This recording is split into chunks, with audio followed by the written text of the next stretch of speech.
Herkese merhaba. Bugün bizlerle olduğunuz için çok teşekkür ediyoruz siz değerli katılımcılarımıza.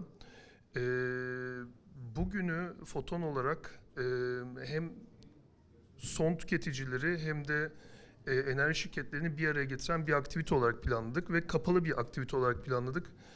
O nedenle sosyal medyada çok görmemişsinizdir. Çünkü alanımız dar. Bu nedenle bu alana mümkün olduğunca aktif olarak Foton platformunda işlem yapan, e, bizlerle yenilenebilir enerji sertifikaları, ondan sonra sürdürülebilirlik projeleriyle ilgili sıkça toplantı yapan değerli ortaklarımızı davet ettik. Aynı zamanda tabii ki en önemli ortağımız uluslararası yenilenebilir enerji sertifika standardı olan IREC. Onları buraya davet ettik.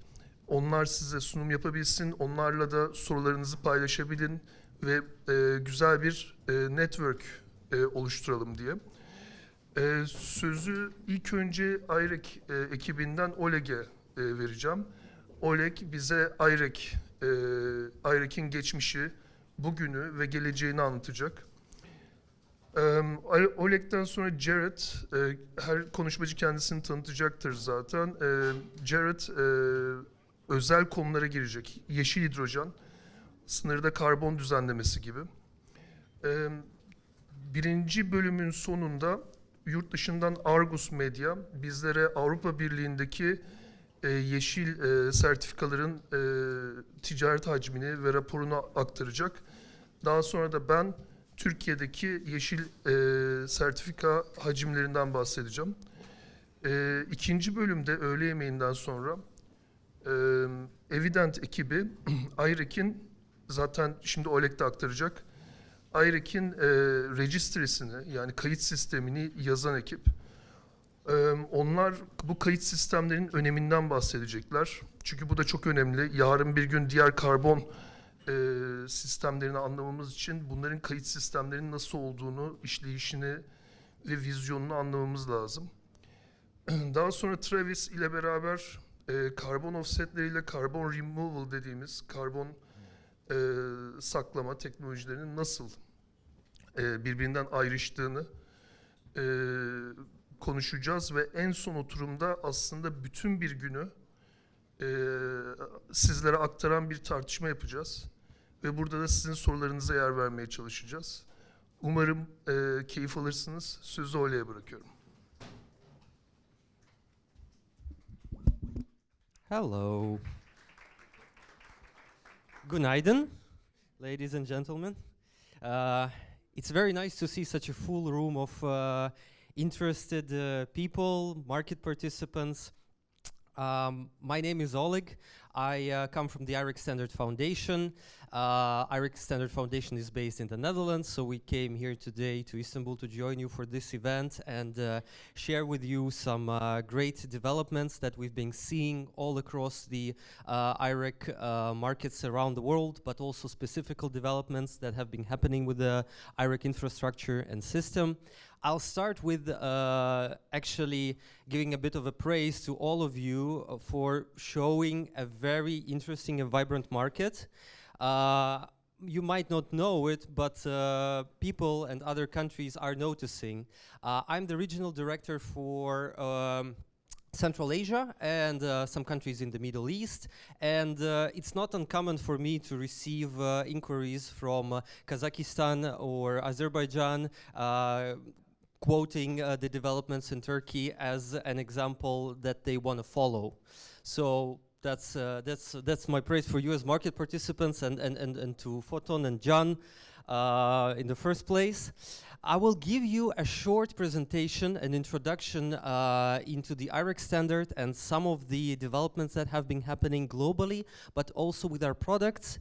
I won't be going into too much detail about the products, but don't worry if I don't go too much into details. That's only because my colleagues here will do a more detailed presentations on things like hydrogen, IREC registry, CDR, etc.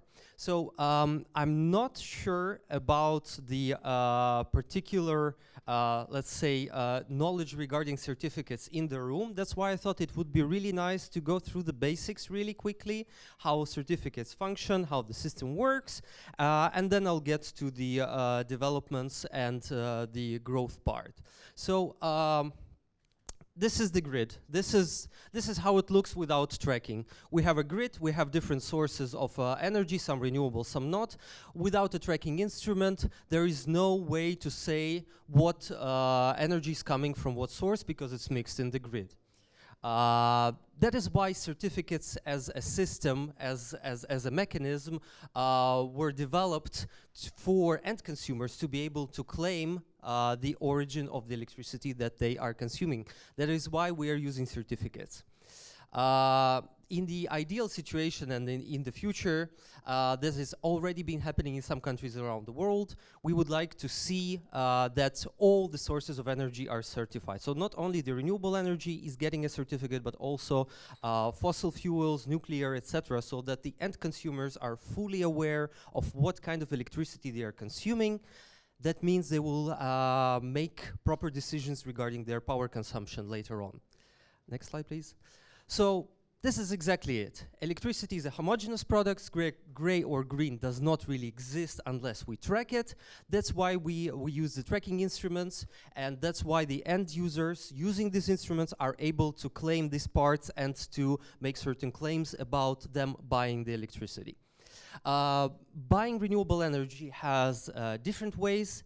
Buying renewable energy can be a separate process because certificates are not coupled with the power itself. So certificates can be bought either unbundled or bundled with the electricity, or they can be bought as the long-term agreements, which is the next slide, renewable PPAs for long-term. These are common ways to procure renewable energy, and they are common around the world, so not only in Europe, but in other countries as well.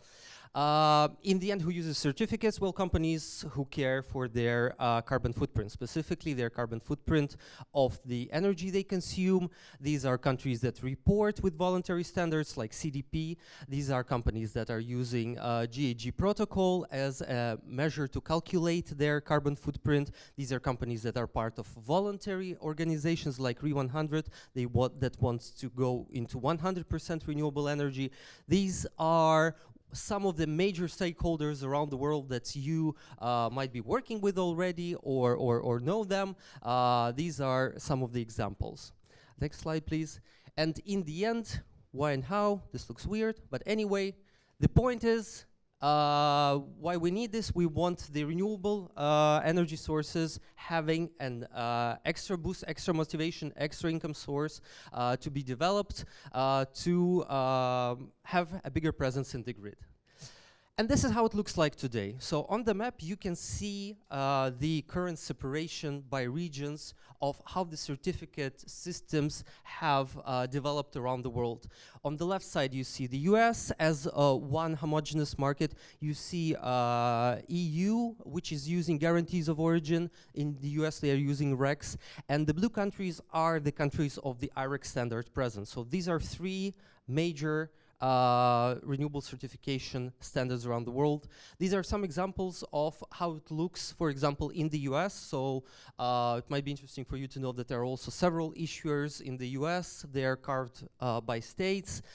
Then we have the European example on the next slide. In Europe, you have issuers in every EU country, and that is regulated by the EU law. And why we are talking about this today is because we, as the IREC standard, we feel like this whole development is important to happen within a standardized framework. That's why on the market you can see the EAC system standards as something that is covering all parts of the certificate market. That's covering the issuer, that's covering all that is happening with certificates in the market, and I'll go into this a bit later. So, like I said, the IREC Standard Foundation is a non-profit based in the Netherlands that is in charge of developing and maintaining the IREC attribute tracking standard. There has been a development, a recent development, you could say, towards new products. That's why electricity was the origin of the standard, but it will also go into other products such as hydrogen and carbon capture, which I'll also mention a little bit down the line as well. This is the way the standard is structured. You can see the standard body, International Tracking Standard Foundation, and you also see here clearly how the division is happening on the markets with the roles, with the issuers, with the code managers, with the participants, bottom down. So what we have learned, and IREC standard is currently present in more than 50 markets, is that actually given South America, Africa, Central Asia, Southeast Asia, some challenges are very common, and some approach can be working for the market really well, no matter the geography. That's why we recognize the importance of developing the standard that would be common for many countries around the world, that would benefit from the common recognition of this standard. Next slide, please. So this is the way it looks today. And these colored countries are all the countries of IREC presence. The color coding shows the issuers, so the organization that are representing the IREC standard in these given countries. We have been seeing a growth in issuers. We have new additions as of recently. We have seen Pakistan joining recently. We have seen Lebanon joining. We have seen countries in the Middle East that have been joining. We're now working on the addition of the NEOM as the issuer in Saudi Arabia. We have the support of the Abu Dhabi State Department of Energy. The same thing is happening in Dubai. And we will see more issuers coming to this map in the nearest future. These are some numbers of the growth, and they kind of speak for themselves. You can see how the issuance of the certificates, these are global numbers, by the way, the certificate issuance has been growing considerably in the last few years. So here you can see 2021 is the last year. But on the next slide, you will see how drastic is the change in 2022. So this is the issuance by months, so don't get scared by the fall. It's just that it's up until the current month, so we don't have the data for later. But I can share with you now, and I've just checked this with Ed from the IREC registry. Year to date, so up until today, this year, IREC has issued more than 150 million certificates. So if we go back to the slide from 2021, it's already, can you go back one slide? Back. Thank you. So you have seen 2021 being and just above 71, and this year we already more than doubled that, and the year is not over. So we see huge growth all across the IREC markets. And I think you could have also noticed that in Turkey, in the market, how big has been the growth and how rampant. Can we go further, please? Yeah. So these are the most important updates. If there was an important slide in this presentation, this is probably this one. So we have been developing things at the IREC standard, and we have been going into new products. We have been developing the standard for the IREC code for electricity as well. And for example, Ed today would talk more about what has been happening with the IREC registry. We have been working on adding the temporal granularity to the IREC registry, which means that the registry will have the capacity to issue certificates on a lower granular scale, both by time and by volume. So for example, if the technical capacity allows, it can be even done on a 15-minute basis. We have been working, please go back. I'm not over. Thank you. No? Yes. We have been working on adding the platforms as a completely new role into the standard. We have been welcoming platforms all around the world. Of course, Photon is the most notable example, but this has also been happening in other countries, specifically in Asia as well. We have been working on the product code for hydrogen, which is accredited by the IREC standard. So the certification of hydrogen is a very important topic for the nearest future. As you know, a lot of investments, a lot of plans are being made about the hydrogen, and the source of hydrogen is important. So the tracking of hydrogen will be important in the nearest future. And this is what Jared is going to talk about right after my presentation about hydrogen. So I'm not going into too much detail here. Back please, I'm still not over. The other product would be the CDR. So together with C-Capsule, which is getting accredited under the IREC standard as a certificate scheme for the carbon dioxide removals, we have been working on accrediting them for certifying the carbon dioxide removals, and again, making this a tradable instrument in the nearest future, and this will be covered by Travis in his presentation a bit later today. We are also exploring the opportunities for certifying the renewable gas.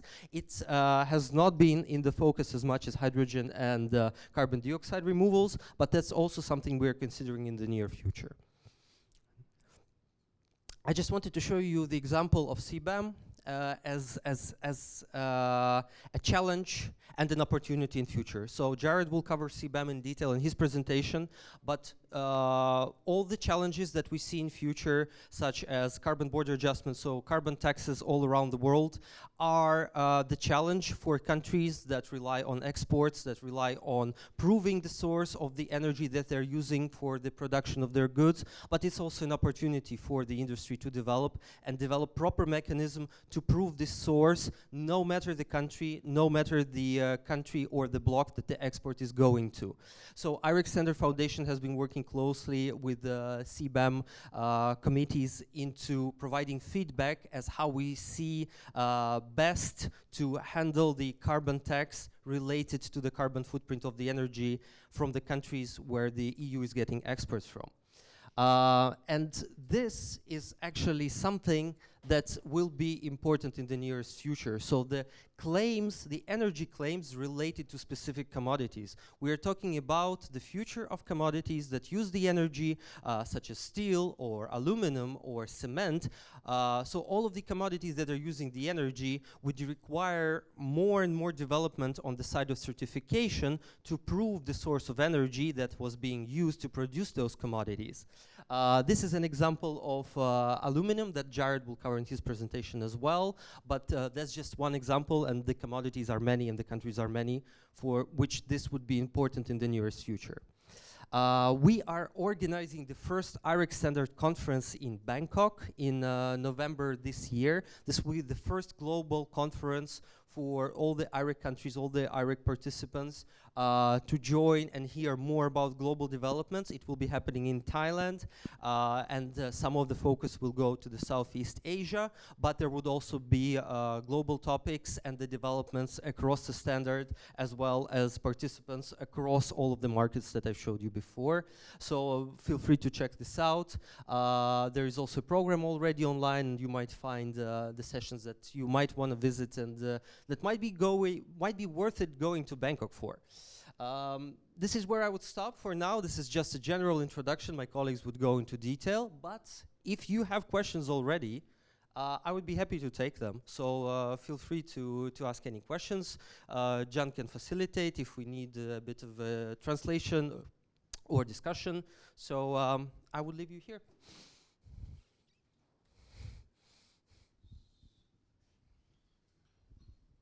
Oleg, çok teşekkürler. Eğer bir sorunuz varsa Türkçe veya İngilizce iletmek isterseniz Oleg'e şimdi sorabiliriz. Yoksa kısa bir araya gireceğiz. Bir sonraki konuşma 10 dakika sonra olacak. Var mı hiçbir sorunuz IREC'le ilgili? IREC'in yapısı, kuruluşu, bugün itibariyle tabii ki buradaki bütün katılımcılarımız IREC'i yakından biliyor. O zaman 10 dakikalık bir ara veriyoruz. Bu aradan sonra sırada Jared ile sınırda karbon düzenlemesi konusunu konuşacağız.